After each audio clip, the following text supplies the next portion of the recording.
Hello යාළුවනේ මම අද ඔයාලා පිළිගන්නේ මගේ channel එකේ අලුත් වීඩියෝ එකට. මම අද ඔයාලට කියලා දෙන්න හිතුවේ Photoshop එකෙන් කොහොමද හරියටම ෆොටෝ එකකට glowing effect එකක් add කරගන්නේ කියලා. ඉතින් අපි ටික කතා නැතුව වීඩියෝ එකට. හරි යාළුවනේ ඔන්න දැන් මේ Photoshop එකට ඇවිල්ලා ඉන්නේ. දැන් අපිට තියෙන්නේ ready පටන් ගන්න. මුලින්ම අපි quick selection tool එක අරගෙන මේකට සිලෙක්ෂන් එකක් දා ගන්න ඕනේ. දැන් මම මේක තමයි මේ මේකට තමයි glowing effect එක ඇඩ් කරන්නේ. දැන් මම මේකට සිලෙක්ෂන් එකක් දාගත්තා. දැන් මම ඊට පස්සේ මේ control J press කරලා ඒකේ මේක ගන්නවා layer එක වෙනම අරගෙන අපි දැන් මේ background එක ටිකක් dark කරගන්න ඕනේ. එනවා මෙන්න මේක පාවිච්චි කරන්නේ. තව මේක ගොඩක් තියෙනවා brightness ඒ වගේ එකක් ටිකක් ඒක වෙනස් කරලා හදන්න පුළුවන්. මම මේකෙන් වෙනස් කරනවා. ඒක පොඩ්ඩක් එහෙම ඩාර්ක් කරලා දෙවෙනි එක පාවිච්චි කරන්න හොඳ නෑ. ඔක පාවිච්චි කරොත් වැඩි කියලා එනවා.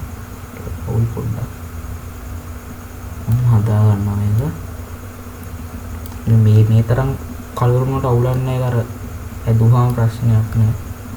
ඊට මම මේක දැන් අපි ෂැඩෝ එක හිතින් ආවගෙන මෙතනට දැන් මේක සුදුයි නේ. නම් මේකට දාගන්න කළු පළවෙනි එකට කළු ඊළඟ සුදු දාගන්න. ඊට පස්සේ බ්‍රෂ් ටූල් එක අරගෙන B එක ඔබලා ගන්නත් පුළුවන්. නැත්නම් මේ ටච් කරලා ගන්න පුළුවන්. බ්‍රෂ් ටූල් එක අරගෙන පොඩ්ඩක් සයිස් එක හදලා පොඩ්ඩක් ලොකු මෙතනින් අර එහෙම කලර් එක පොඩ්ඩක් හදා ගන්න. flow එක පොඩ්ඩක් වැඩි කරගන්න. flow එක opacity එක වැඩි කරගන්න. smooth එක නම් හැම කරන්න යන්න එපා. ඒක කරොත් එම් පොඩ්ඩක් අවුල් යනවා. අර වැඩිපුර shadow එක වැටෙන තැන් වලට මේ opacity එක වැඩි කරලා දාගන්න හොඳට. මෙහෙම අඩුවෙන් වැටෙන තැන් වලට පොඩ්ඩක් opacity එකයි flow එක පොඩ්ඩක් අඩු කරගන්න එක. ඒකෙන් තමයි මේ වෙන්නේ. තද පාටට වදින්නේ. ඒක පොඩ්ඩක් හුවරගෙන ඈතට යන්නේ ෆ්ලෝ එක පොඩ්ඩක් අඩු කරන්න. එතකොට ලස්සනට එනවා එහෙනම්. තාම පොඩ්ඩක් අවුල්. තාම දෙන්නේ හැදුවේ තාම හදනකොට ගබ්බන්නේ. තාම පොඩ්ඩක් අවුල්. දැන් පළවෙනි ලේයර් එකට තියලා ඒකට මේ ගන්න hue saturation එකක් දාන්න. colorize කරා. ඊට පස්සේ මෙන්න මෙතන ටික් මේකට ටික් එක දාන්න. එතකොට මේක වැටෙන්නේ කොලේට විතරයි. ඒතනින් පල්ලෙහා දින මේ ලේයර් එකට විතරයි ඒක වැටෙන්නේ. එතකොට ඒකට තමයි ඒක එහෙම හදන්නේ. ඊට පස්සේ දැන් මම මේක කොළ පාටින් හදනවා. කොළ පාටට දාලා මේක වැඩි කරනවා. මේ හැලට වගේ. ඊට පස්සේ මේක පොඩ්ඩක් අඩු කරනවා. අන්නෝම හැදෙනවා. ලස්සනයි.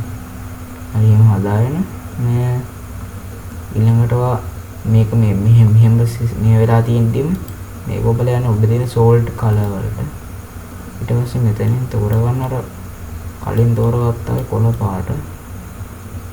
මේ කොළ පාටක් තෝරගෙන මම දැන් කොළ පාට එකත් ඉස්සෙල්ලා කොළ පාට තෝරගන්නවා. ඊට පස්සේ මේක මෙන්න මෙතන තියෙන මෙන්න මේකට දාගන්න.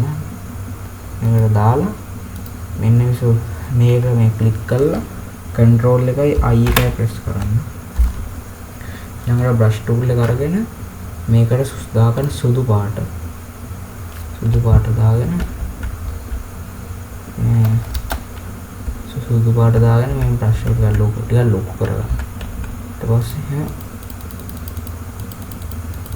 පොඩ්ඩක් පාට කරන්න. බ්‍රෂ් එක ටිකක් ලොක් කරලා කරන්න. මේ ළඟ කරන්න ඒවා. එතකොට පොඩ්ඩක් අවුල් නැත්තා. නැත්නම් ලස්සනට එහෙම රවුමට එන්නේ මේක. ඔසොන් තැනින් ඊට ඔස් තියන්න. පොඩ්ඩක් සූම් කරලා දැන් පොඩ්ඩක් පොඩි කරලා ඒක පොඩ්ඩක් පාට කරගන්න. දැන් ඒක ටිකක් හරියක පිටුරු ටික චුට්ටේ හදලා දැන් අපි පල්ලෙහාට ගිහිල්ලා මේ රිප්ලේන් එකේ පොඩ්ඩක් පල්ලෙහාට ගිහිල්ලා අර මුලින්ම අර හෙවණැල්ල දාපු එකට තියෙන්නේ. ඒක සිලෙක්ට් කරලා මේක ඔබන්න. ඒක ඔබලා ආයන්නේ hue saturation වලට ඊට පස්සේ මේකට ගිහිල්ලා කොළ පාටට ගිහිල්ලා colorize දෙන්න. මේ වාර වෙන්න මේ ටික එක දාන්න එපා. ඊට පස්සේ මේක මෙහෙට දාලා වැඩි කරගන්න පොඩ්ඩක්. මම පොඩ්ඩක් වැඩි කරගෙන මේ අටේක පොඩ්ඩක් අඩු කරගන්න. අන්න අඩු කරගෙන දැන් මේක මෙන්න මේකට control I දෙන්න සුදු පාට layer mask එකට. ඊට පස්සේ දැන් ටික අයින් වෙනවා. දැන් ආයි පාරක් මේකට සුදාගන්න සුදු පාට ඒක වෙනස් කරන්න පුළුවන් අපිට x එකෙන් x එක බලන්න පුළුවන්. දැන් ඕකට මොකක් හරි වෙන පාටක් වැටලා තියෙනවනේ ඔබන්නේ d අකුර.